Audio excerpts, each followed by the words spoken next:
तो अगले 3 मिनट में मैं आपको आर्टिकल 12 अच्छे से याद कराने वाली हूँ और ऐसे समझाऊंगी कि आप लाइफ में कभी नहीं भूलेंगे। Let's start. सबसे पहले समझते हैं फंडामेंटल राइट्स क्या होती है।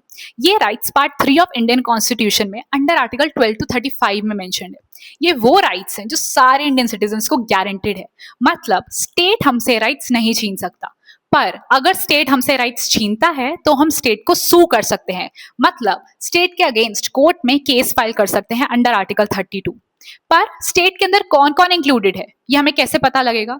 This is the use of article 12। Article 12 define state, बताता है स्टेट के अंदर कौन कौन आता है। It says number 1 government and parliament of India means central government. Number 2 government and legislature of each state मतलब state government. Number 3 local authorities, ये डिफाइंड है section 3 of general clauses act के अंदर। इसके अंदर लोकल गवर्नमेंट और village panchayat आ जाते हैं।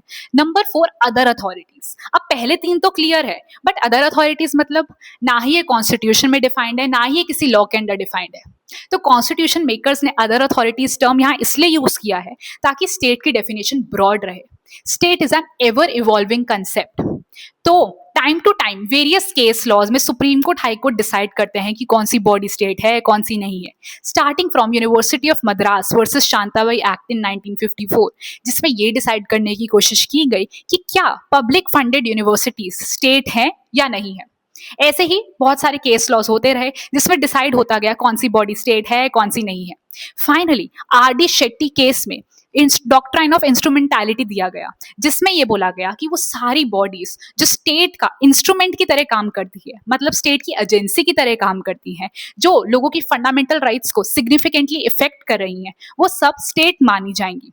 और हमें कैसे पता लगेगा कि वो बॉडी स्टेट का इंस्ट्रूमेंट है या नहीं, ये हमें अजय हास्या केस ने बताया। उसने हमें 6 फैक्टर टेस्ट दिया, जिसमें फैक्टर अगर क्वालिफाई करेगा तो वो बॉडी स्टेट मानी जाएगी। अब फाइनली बहुत सारे केस लॉस के बाद ये डिसाइड हुआ है bodies like ONGC, LIC, IFC, public funded universities, ये सब स्टेट हैं, but bodies like BCCI and NCERT these are not state. Finally last question, is judiciary considered a state? अब इसके 2 एस्पेक्ट्स हैं।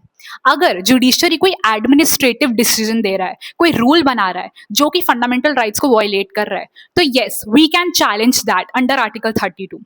बट जुडिशरी का कोई जुडिशियल डिसीजन, कोई judgement अगर फंडामेंटल राइट वायलेट कर रही है, we can not challenge it. Yes we can file a curative petition और review petition, but we can not challenge it under article 32 for violating fundamental rights. That's it for this video. Stay tuned for understanding Article 13 of Indian Constitution.